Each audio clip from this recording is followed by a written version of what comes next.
why they did not, I know what's in the Durham report, and I'm going to say it here.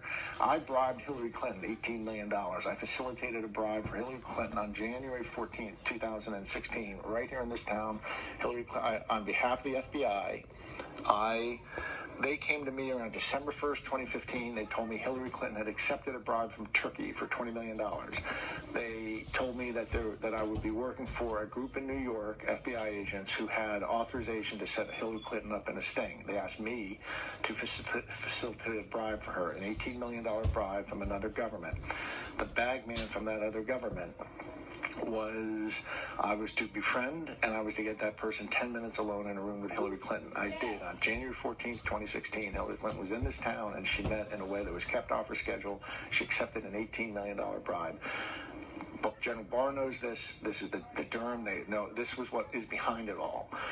And I'll even tell you, I'm going to drop one more thing. I've been waiting to say this publicly, and this is what really happened. I will tell you, if you hear this and give me 90 seconds, your viewers will understand what's happened in the last 5 years in America. I've been waiting to say this on mainstream TV, and they will not have me back, because once they understood what this was about.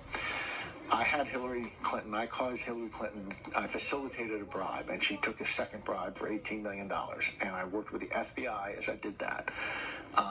They were deeply involved in this. They came to me 3 days later and told me I had to forget about it, and forget that it ever happened. And I said, what are you talking about? And they gave me one excuse. They said, Hillary's going to win, and it's been decided upstairs, nothing's going to be able to stop that now. So she's going to win, and she's going to send her people over to the FBI and ask who was part of investigating Hillary, and any of us who were part of it are going to be destroyed, and that includes you too, Patrick. And so this mission has been scrubbed from the highest level. And I thought about that, and I said, yes, sir, and I came. But 2 or 3 weeks later, I was back with 3 federal agents this time. 3 federal agents, and I let them know that wasn't sitting, and this is in Salt Lake City, Utah, and that wasn't sitting well with me, and I'd like to know why we had almost a year before the election. They could have had me and another person in front of a grand jury in a week and gotten her indicted. And they told me, and this is the key to understanding what's happened in America. They told me, this is word for word, Patrick, what's really going on is this. President Obama has his people across the federal bureaucracy at this point, but especially the Department of Justice. Hillary Clinton is going to be president for 8 years, and nothing's going to change that. But think of there being a Bunsen burner within the Department of Justice. That evidence about the 2 bribes you were part of gathering is going to be sitting on the Bunsen burner. And the hand on the Bunsen burner is going to be one of Barack Obama's people. If Hillary's a good girl and defends Obamacare, that flame stays low. If she's a bad girl and thinks for herself, it's going to get turned up high. That way, Barack Obama is going to manage Hillary Clinton for the 8 years she's president, and then she's going to step down, and Michelle's going to run. And Patrick, that's the plan. That came out of the lips of a federal agent. It was confirmed to me this spring. The Durham investigation has that plan was called the Operation Snow Globe. That was Brendan Obama's name for it. Snow Globe, they were trying to get Hillary to step into a snow globe. I'm looking for a prop. A snow globe that anytime they wanted, they could then pick up and shake for 8 years. My bribe was the bait to get her to step into the snow globe.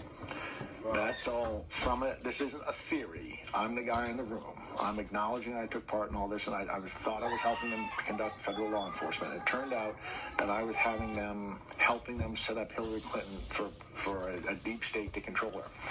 And that's why, and I came up public a year ago with some pictures that showed me with this Russian redhead, Maria Butina, lovely woman, that said, and so I'm saying this entire thing, this last 5 years, has been a coup. It was from Obama against Hillary, that when Trump won in a fluke, it got morphed into the Russian collusion delusion. And I say that as the guy that had romancing Maria and bribing Hillary Clinton. So I'm about as involved in this as you can get, and I promise you that's exactly what happened. And what we're seeing here is the last act play out. I was the last act play out. And the reason I mentioned it, I knew in October 2018 that this was going to happen was because in 2018 I was offered, a federal agent came to tell me, Patrick, you need to understand there are billionaires walking around this world that we made, and we're prepared to do the same for you. You just have to stay calm. You just have to stay quiet through the election. And by that election, I knew he meant 2020 election. So I've known that they were going to hijack this election since October of 2018. Does the Federal Bureau of Investigation and other departments need to be completely detonated, dismantled? Well, I think what you need to do is, there was a guy, the CEO of, I forget if it was Allstate or State Farm, decades ago. It was based in, which one of those is based in Chicago, do you know? State Farm is Chicago. State Farm, then. They had a big headquarters filled with 10,000 people, bureaucracy. And the CEO bought a cornfield a couple hundred miles away, and he built a building for 500 people, and he started moving people to it, and until he got a new mini headquarters, and then he just shut off the original one. That's, sometimes bureaucracies get so big and so bad, that's the only way to fix them. The way to fix them is to hit them in the head. Is to start again and build an alternative, and then just shoot them in the head. That the bureaucracy in the head, and I think that's the only way that's going to be to fix our FBI, our beloved FBI. I have such respect. I grew up with this, revering the FBI, and I still revere, you know, the men and women in it up to the mid-level. And there are people beyond that who are good. You can't throw the baby out with the bath water, but they are systemically corrupted at this point. So that story I just told you is absolutely the truth. There was a bribe from Turkey, a $20 million bribe in the fall of 2015 to Hillary, and then they had me arrange another bribe for $18 million from a different government, which I'm not disclosing the name of that other government. And that's I think what the start of this coup really is. Do you believe she's going to be held accountable at some point for this?